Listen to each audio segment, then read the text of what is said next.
Halo teman-teman. Kali ini kita akan melanjutkan materi kita SD. Materi pokok bahasan kita hari ini yaitu looping percabangan dan juga array. Looping atau perulangan itu merupakan sebuah instruksi yang dilakukan secara berulang-ulang ya. Nah, pada kondisi tersebut perulangan yang dilakukan itu harusnya sudah ditentukan di awal. Karena ada beberapa alasan. Yang pertama, untuk menghindari error. Nah, error yang sering kita temukan di sini yaitu batasan penggunaan memori ya.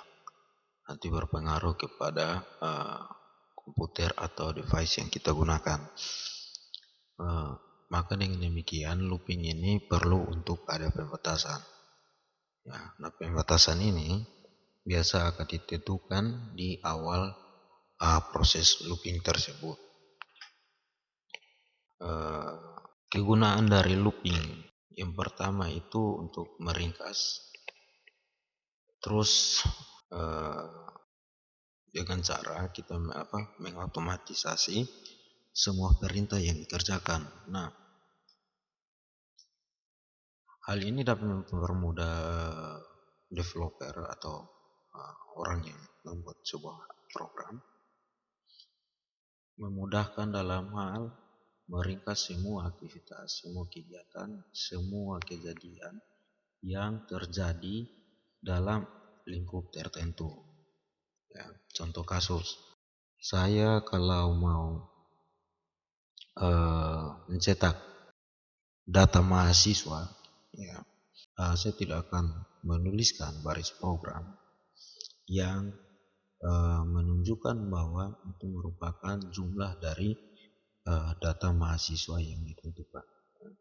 Jadi kalau saya saya ingin mencetak 100 data mahasiswa, saya tidak perlu untuk melakukan cetak sebanyak 100 kali. Kalau maunya adalah 100, tapi kita bisa menggunakan looping untuk melakukan proses pencetakan itu. Nah, proses looping ini sangat menyederhanakan pola yang kita lakukan secara manual atau tulis satu per satu. Nah, ada beberapa jenis-jenis looping. Kalau dalam bahasa C sendiri ada for, while, maupun do while. Kita akan belajar satu persatu. Nah, for ya. For di sini dapat dimanfaatkan untuk melakukan looping ya. Di mana kita akan menentukan nilai dasarnya sampai nilai maksimalnya. Ataupun bisa sebaliknya dari nilai maksimal ke nilai paling dasar minimal ya. Nah, di sini adalah ada beberapa statement yang harus kita penuhi ya, di mana kita harus menentukan nilai minimalnya ya, yaitu 0, dia akan mulai dari 0, terus nilai maksimalnya lebih kecil daripada 10 ya. Ketika looping itu berjalan, dia akan berproses sampai pada proses di bawah dari 10 ya. Dimulai dari 0 sampai dengan 9 ya. Mulai dari 0 sampai dengan 9. Nah, yang berikut di mana kita akan menentukan nilai minimalnya yaitu n sama dengan 0 ya. Dan n lebih kecil daripada 10. Setiap kali berproses kita akan tentukan n-nya akan selalu ditambahkan ya. Atau di sini n plus plus ya. Maka output yang bisa kita dapatkan adalah seperti ini ya. Jadi kita harus intinya adalah bagaimana kita menentukan jumlah berapa kali si looping ini akan bekerja ya.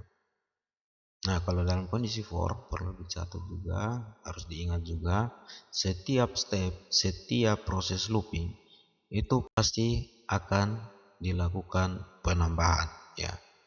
Dalam artian bahwa looping pertama nilainya adalah 0, looping kedua nilainya adalah 1, looping ketiga dan seterusnya itu akan selalu ditambah. Acuannya adalah n plus plus, ya. Oke, while sama juga seperti loop for, while akan dimulai dari 0, ya. Tapi pola format yang digunakan oleh while agak sedikit berbeda, ya. Kalau tadi for kita harus menentukan nilai minimalnya dan nilai maksimalnya. Kalau di while kita menentukan nilai maksimalnya, ya, di mana ekspresi yang digunakan itu adalah n lebih kecil daripada 10, ya.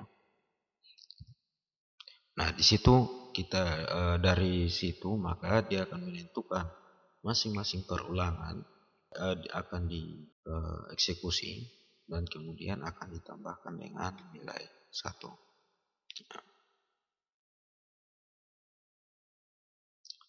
Oke, yang berikut adalah do while. Kalau kita bicara masalah do while berarti apa yang akan dilakukan, ya. Oke, kalau do while kita akan menentukan apa saja yang akan dilakukan, ya, dalam batasan tertentu, ya. Di sini saya akan melakukan print it is fun sebanyak 10 kali, dimulai dari 0 sampai dengan lebih kecil daripada 10. Arti kata akan dimulai dari 0 sampai dengan 9. Nah, di sini karena kita sudah menentukan ekspresi yang akan digunakan, ya. Kita akan ini adalah ekspresi. Nah, ekspresi yang digunakan ini bisa juga kita menggunakan ini n-nya lebih kecil dari 10, ataukah kita bisa gunakan n lebih kecil sama dengan 10. Berarti akan dimulai dari 0 sampai dengan 10. Kalau n sama dengan n lebih kecil dari 10 berarti yang dikerjakan adalah 0 sampai dengan 9. Ya, kira-kira demikian. Nah, di sini kita coba salah satu contoh kasus nested looping. Nah, nested looping di sini coba kita gunakan untuk proses pencetakan bintang dalam bentuk segitiga, ya. Nah, di sini saya akan menentukan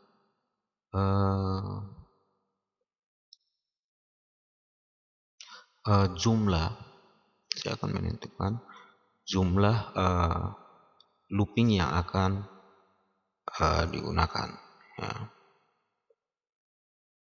Nah, looping sendiri itu akan mengacu pada inputan yang nanti kita tentukan, ya. Nah, dari hasil inputan yang kita lakukan, kita akan menentukan looping itu menggunakan for, di mana i-nya adalah sama dengan 1, ya. Integer i adalah sama dengan 1, i lebih kecil sama dengan n atau inputan yang kita tentukan. Setiap kali berproses, i tersebut akan ditambahkan, ya. Dari i adalah 1, itu untuk proses yang pertama. Proses kedua, i akan ditambahkan dengan 1, yang mana itu akan menjadikan i yang kedua. Setelah itu proses yang ketiga dan seterusnya dan seterusnya. Setiap kali berproses itu pasti akan ditambahkan dengan 1. Nah, untuk proses pencetakan bintang juga kita tentukan di situ bahwa j-nya adalah 1, ya. J-nya adalah 1 dan j itu lebih kecil sama dengan 1, ya. Jadi per baris ini arti kata bahwa looping ini mengartikan bahwa masing-masing baris itu akan mencetak satu bintang menyesuaikan dengan jumlah i. Ya, kalau ini adalah satu, berarti bintang yang dicetak pada proses yang pertama adalah satu bintang. Ya. Kalau masuk kepada tahap kedua, bintang yang diproses, ya bintang yang dicetak itu akan mengacu pada i, yaitu 2, maka bintangnya yang dicetak adalah 2 bintang, dan seterusnya sampai i lebih kecil sama dengan n atau inputannya kita. Coba kita lihat ke contoh program yang telah saya buat. Oke, jadi kita kembali lagi. Di sini kita akan menentukan inputannya kita ya. Kita akan menentukan inputannya kita, berapa jumlah baris bintang yang harus kita cetak. Nah, di sini polanya adalah for yang di pertama itu berfungsi untuk mencetak baris per baris ya, baris per baris. Sedangkan for yang ini itu akan mencetak bintang berdasarkan jumlah baris yang ditentukan. Ya, coba kita eksekusi untuk bisa cari tahu. Oke, saya di sini saya tentukan n-nya sama dengan 9 ya. Oke, kita hitung dulu ada berapa baris yang dibentuk. Baris pertama, baris kedua, ketiga, keempat, 5, 6, 7, 8, 9. Berarti ada 9 proses. Nah, for yang berikut yang ada di dalam for awal ya, itu fungsinya untuk mencetak bintang berdasarkan proses atau baris ya. Jadi kalau saya menentukan baris pertama cetak bintangnya adalah 1, baris kedua cetak bintangnya adalah 2, baris ketiga cetak bintangnya adalah 3, sehingga nanti pada baris ke-9 yang dicetak adalah 9 bintang. Dengan demikian secara kasat mata kita lihat bintang yang dicetak adalah bentuknya seperti segitiga ya, kira-kira demikian.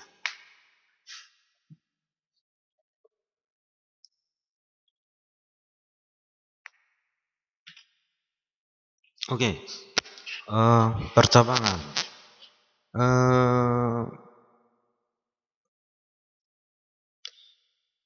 Percabangan ini biasa digunakan untuk sebuah decision atau keputusan ya. Keputusan ini biasa mengacu pada operator logika pembanding ya, or, and, not, dan ada beberapa yang lain. Dan itu bisa kita gunakan untuk melakukan sebuah decision. Nah, bentuk pernyataan ini ada dua macam ya. If else, sama switch case. Nah, oke.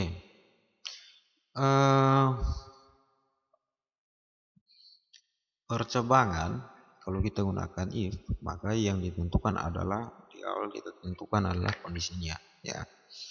Kondisinya. Nah, dalam kondisi tertentu apa sih yang akan terjadi? Ya, apa yang akan terjadi? Contoh kasus, kalau saya menentukan bahwa jika nilainya adalah 80 lebih besar dari 80, maka mahasiswa mendapatkan nilai A. Ya. Jika tidak, ya, jadi kondisinya saya ulangi. Jika mahasiswa mendapatkan nilai mahasiswa lebih besar dari 80, maka pernyataannya adalah mahasiswa mendapatkan nilai A. Oke. Jika kita masuk ke dalam if else, maka yang bisa saya definisikan adalah seperti ini. Jika nilai mahasiswa lebih besar daripada 80, maka dia mendapatkan nilai A. Jika tidak, mahasiswa tidak mendapatkan nilai. Oke. Nah, itu kalau kombinasi antara if else. Nah, ada juga if, else if, dan akhirnya diakhiri dengan else. Nah, di sini kita bisa tentukan kondisi pertamanya seperti apa. Oke, kondisi pertamanya adalah nilai lebih besar dari 80. Ya. Nilai lebih besar dari 80, maka pernyataannya adalah mahasiswa mendapatkan nilai A. Jika tidak, nilai sama dengan lebih besar dari 70 dan lebih kecil sama dengan 8, maka mahasiswa akan mendapatkan nilai B. Nah, jadi kita sudah menentukan lebih besar dari 70 dan lebih kecil sama dengan 80. Jadi dimulai di atas dari 70 sampai dengan 80. Terus jika tidak, kondisi yang ketiga, nilainya lebih besar dari 60 dan lebih kecil sama dengan 70, maka nilai yang mahasiswa dapatkan adalah C. Jika tidak, maka mahasiswa mendapatkan nilai E. Nah, ini adalah salah satu contoh decision yang bisa kita terapkan dalam kondisi pemrograman. Ya. Contoh kasusnya seperti script berikut. Jadi di sini percobaan yang coba saya mau lakukan adalah kita melakukan proses inputan ya nilai mahasiswa. Kemudian saya akan lakukan perbandingannya. Jika nilainya lebih besar dari 60, maka pernyataannya adalah Anda lulus. Jika tidak, Anda tidak lulus ya. Kondisinya seperti itu. Jadi saya ulangi.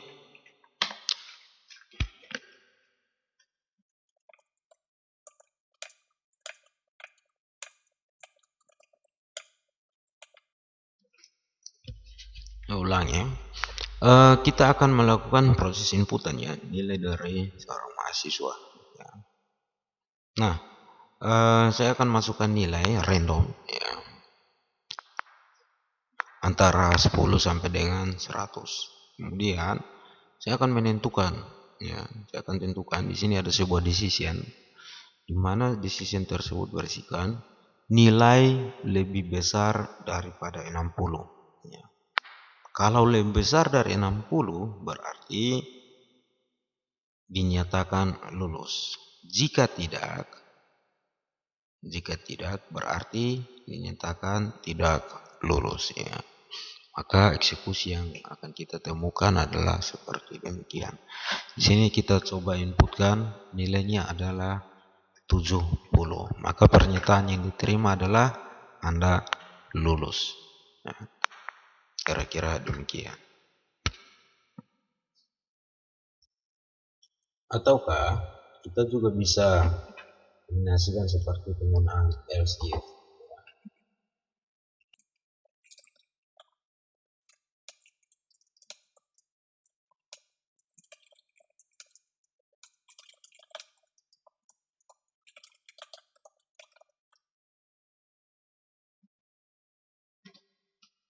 Ya, di sini saya coba tentukan, saya coba buat beberapa pembanding. Di sini ada 3 ya. 3 kondisi yang kita gunakan. Kalau nilainya lebih besar dari 80, maka nilainya adalah A. Kalau nilainya lebih besar dari 70, berarti nilainya adalah B. Jika tidak, nilainya adalah E. Coba kita tambahkan nilainya adalah 75. Ya, nilainya adalah B. Terus coba kita eksekusi lagi. Nilainya adalah 90 ya. Maka nilai yang didapatkan adalah A. Ataukah kalau kita eksekusi dan kita inputkan adalah nilainya adalah 30, berarti nilai yang didapatkan adalah E. Kira-kira begitulah contoh dari penggunaan percebangan.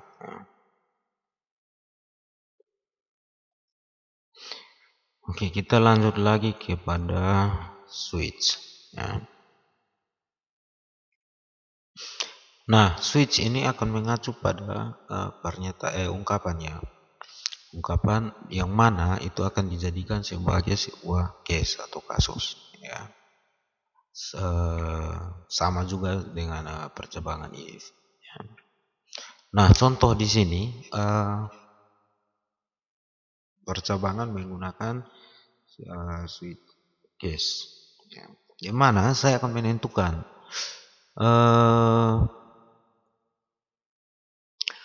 nilai yang ditentukan itu antara A, B, C ataupun A, B, C, D ataupun E. Ya. Nah, di situ kita akan melakukan pengecekan dari masing-masing dari inputan nilai yang ada. Ya. Dari kita akan lakukan pengecekan inputan nilai yang kita input. Kalau case-nya adalah A, ya, case-nya adalah A, kasusnya nilainya itu adalah A. Berarti kita bisa tentukan bahwa sangat baik, ya, dia tergolong sangat baik. Kalau nilainya tergolong dalam case B, ya, masuk dalam case B, berarti kita bisa berasumsi bahwa itu adalah baik. Ya. Kalau C, berarti kita nyatakan itu sebagai cukup. Jika tidak, ya, kalau tidak tergolong dalam semua yang ada itu, maka kita akan menentukan bahwa seseorang tersebut harus mengulangi, ya, mengulangi mata kuliah yang diambil. Ya, kira-kira seperti demikian. Itulah ilustrasi yang coba saya bangun dari skrip yang ada. Oke, coba kita buktikan ke dalam.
Jadi skrip yang kita bangun situ akan kita harus lakukan penginputan nilai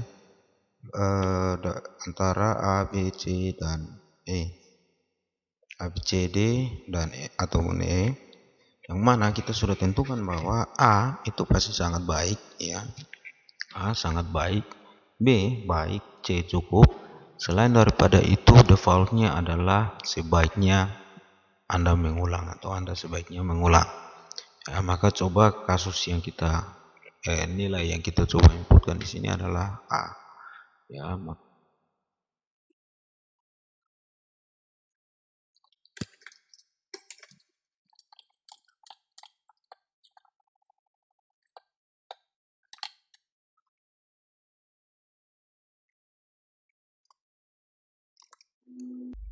jadi di sini inputannya kita di sini kita akan tentukan bahwa inputannya kita jika nilainya adalah A, maka di situ akan dinyatakan bahwa eh, di situ akan dinyatakan bahwa sangat baik ya. Jika inputannya adalah B, maka case-nya kalau B berarti outputnya adalah baik. Kalau nilainya adalah C berarti cukup. Jika tidak berarti pernyataannya adalah Anda sebaiknya mengulang. Nah, ini contoh kasus yang bisa digunakan dalam switch case. Else if, oke, else if seperti tadi. Jika nilainya sama dengan A berarti sangat baik, nilainya sama dengan B berarti itu akan dinyatakan sebagai baik. Jika tidak nilainya adalah C, maka dia akan menjadi cukup. Jika tidak, maka pernyataannya adalah Anda sebaiknya mengulang. Ya. Oke, kita lanjut lagi pada topik berikut yaitu array.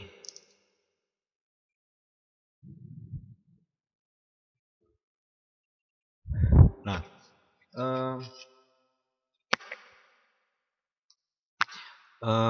variabel biasanya rata-rata variabel itu hanya mengandung satu informasi saja dalam satu variabel. Nah, ada salah satu variabel yang bisa mengandung lebih dari satu informasi. Nah, dalam kondisi ini maka kita akan bicara masalah array. Kenapa demikian? Biasanya kita sering membutuhkan satu variabel yang memiliki data lebih dari satu dengan berbagai macam tujuan.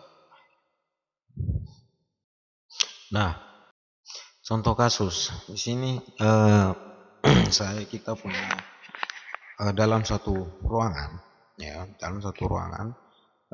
terdapat beberapa mahasiswa, ya. Maka saya bisa tentukan variabel mahasiswa itu adalah array, ya. Array yang pertama memiliki name, ya, memiliki value-nya adalah 68.2007.001 ataukah yang kedua 68.2007.002 dan seterusnya sesuai dengan data yang kita punya. Nah, dari hasil-hasil yang value dari array tersebut kita bisa gunakan untuk melakukan banyak hal ya, entah itu nanti sorting, entah itu nanti contoh kasus seperti di materi kita mencari nilai rata-ratanya dan seterusnya ya. Nah, array adalah kumpulan dari data yang bertipe sama yang menggunakan nama yang sama ya. Contoh kasus tadi data mahasiswa ya, mahasiswa pertama namanya adalah ini, mahasiswa kedua namanya adalah ini dan seterusnya. Oke, jadi antara satu variabel dengan variabel lain dalam array itu harus dibedakan berdasarkan subscript-nya atau kita bicara di sini pasangan key value, ya. Nah, ada macam-macam array. Ada array 1 dimensi, 2 dimensi maupun array 3 dimensi ya.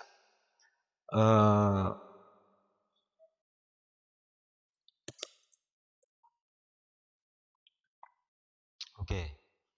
Nanti materi terkait array nanti kita akan bahas di pertemuan selanjutnya karena saya akan mengkhususkan materi array untuk menjadi sebuah pokok bahasan tersendiri.